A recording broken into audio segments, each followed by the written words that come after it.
मंत्री मंगलप्रभात लोढांची हकालपट्टी करण्याची मागणी आता होते। हकालपट्टीच्या मागणीसाठी वाशिम येथील दिगंबर पंथीयांचं उपोषण सुरू आहे। प्रशासनावर दबाव आणत असल्याचाही आरोप करण्यात आला। वाशिमच्या शिरपूर जैन येथील श्वेतांबर पंथीयांकडून दिगंबर पंथीयांना नेहमीच जैन मंदिरात मारहाण केली जाते।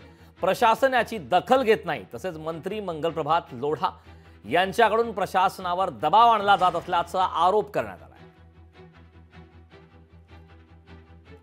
आम्ही आज या ठिकाणी स्वातंत्र्य दिनाच्या निमित्तानं जिल्हाधिकारी कार्यालय वाशिम या ठिकाणी दिगंबर जैन समाजातील 178 लोक उपोषणला बसलेलो आहोत।